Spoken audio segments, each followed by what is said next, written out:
So welcome back everyone. Once again, this is Kevin from CSMI in Australia. Today going to share a video with you on some advanced functions on this VLV360.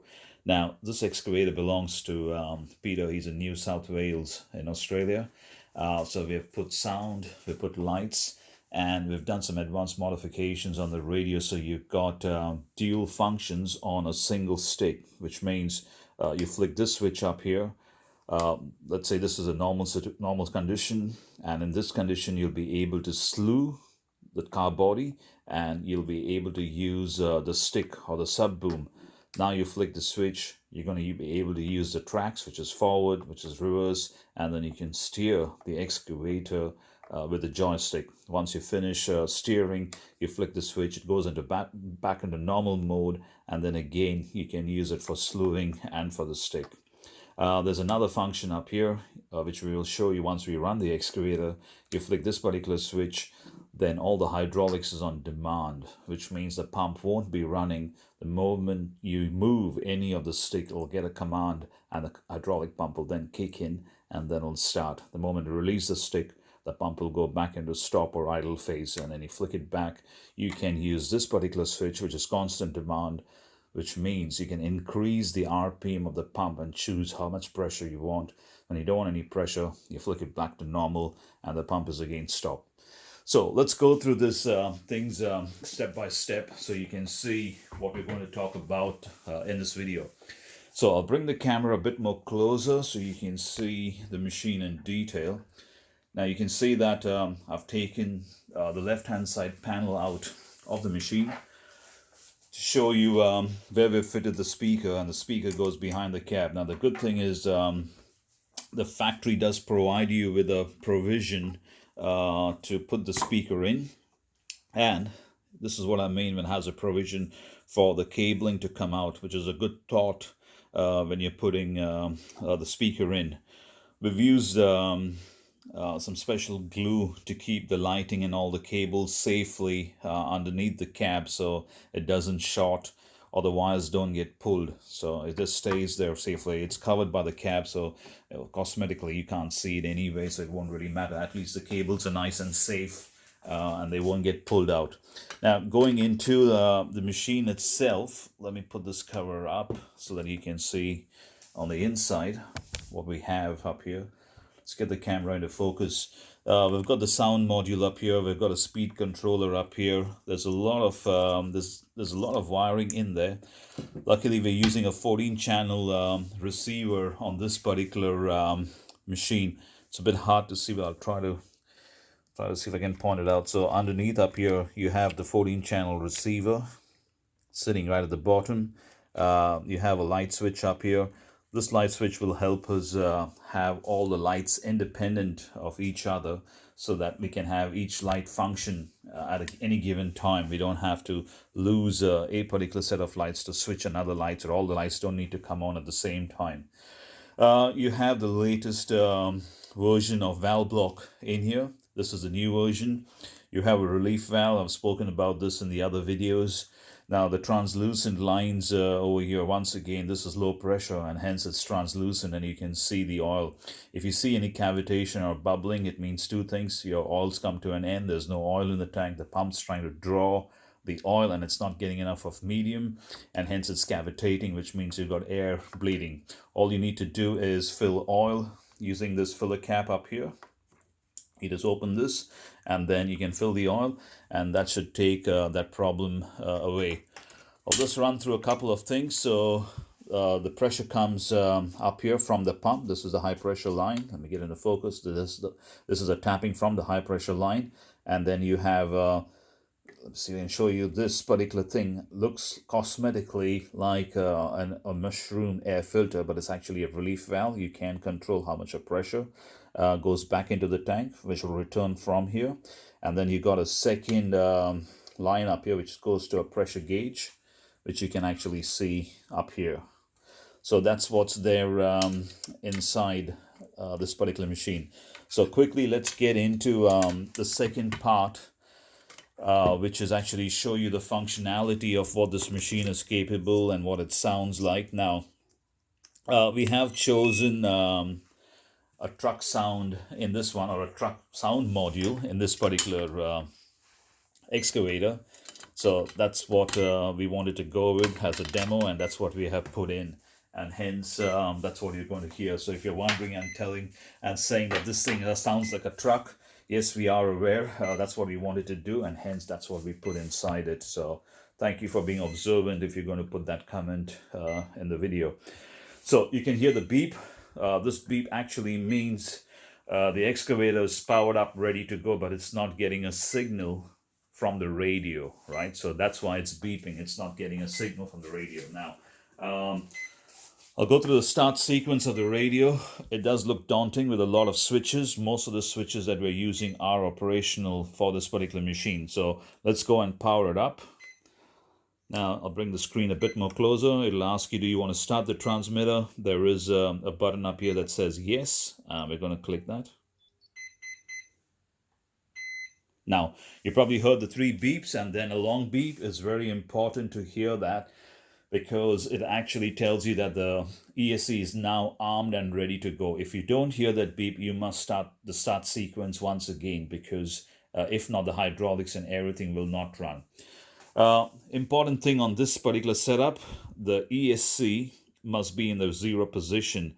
If you don't do that, it's not going to start. So let's do a demo of what happens if you don't have it in the right section. So do you want to really shut down? And the answer is yes. Okay, now I'm going to change this knob to this position and I'm going to power it up. Okay, do you want to start the transmitter? Answer is yes. Now you can see what happens. The pump is kicked in straight away, right? So you don't want that to happen. Always have this in the 0 position. It's just a safer way to start the excavator so the hydraulics is not running full blast. Now, let's go to the functionality of this machine. So let me just get this into focus. It's going to be hard, but I'm going to try to squeeze the camera and show you the functionality. So step 1, let's start the sound. So simple switch, engine off. You go to center. From center, you hold it down. It's in the crank position. It's constantly cranking. You bring it back to the center. It's off. From center, you go down and back up. That's the start function, right? Okay, so that's the start function. Now you'll get proportional sound when you move the tracks. Now there's 2 ways to move the tracks. You can use the slides up here. Okay, so I'll first show you the switch. It's up here, and now you can see what happens to the excavator. Right? So you got your right hand slide that connects to the right hand track, and then you have a left hand slide, okay, which will connect the left hand track, and there you watch this now. Of course, the machine can rotate the other way, so whichever one you want to call left and right depends upon which way the cab is actually pointing out. So the 2 tracks are on this particular machine are on the 2 slides up here. You can use your index finger to operate it. Now, we'll go to the special function, which is we're now going to hit this particular switch, and now you can watch what happens. I'll see if I can show you.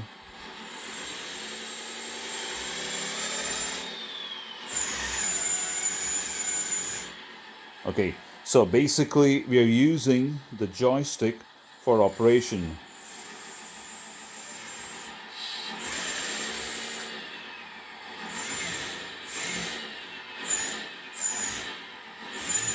Okay, so now if I flick the switch back, I'm going to start the hydraulics. So I'll flick the switch back again. I'm going to start the hydraulics. And now you can see. So you can see I'm using the joystick for the boom, and I'm going to be able to use this joystick for the stick.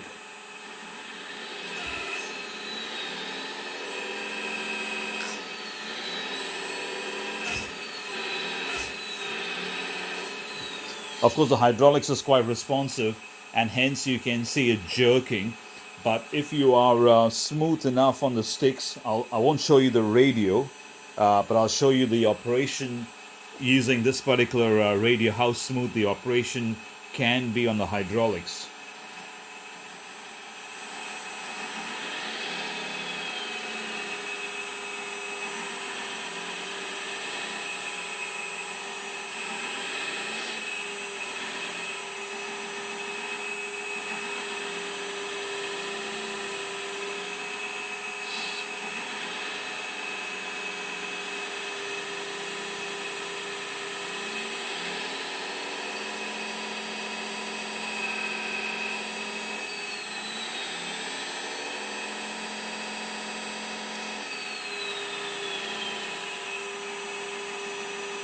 So it's all upon touch and feel when you have a good transmitter like this. This is a Jetty radio. It has advanced functions to be able to do all these kind of things. I'm going to cut the hydraulics now, and I'm going to go through the other function, which is put this thing and now put this switch down, and what it does, it gives you hydraulics on demand, and you can watch this.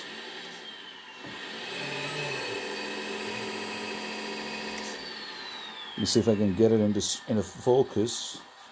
So you can see it up here.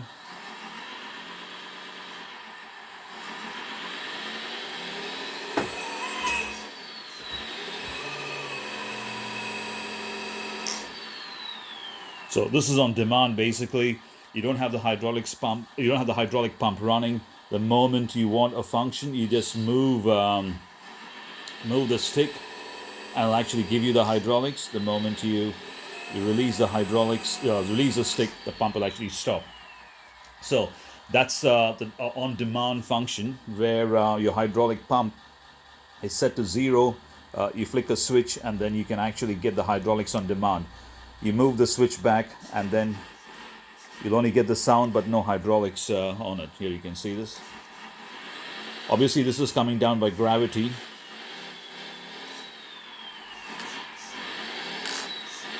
Okay, the next function I'll show you is basically the lights, and which is quite straightforward and simple. So what we've done is we're using the left hand switch. It's a 3-way switch. Now if you hold it down, you will get one set of lights. Bear with me.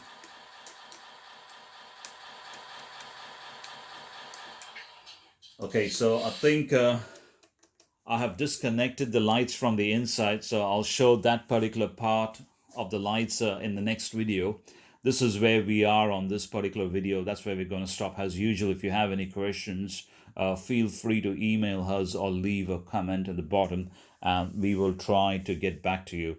As always, this machine or any of the machines that you see on any of my videos, you're able to buy it from csmi.com.au or email us at info@csmi.com.au. Thank you for watching.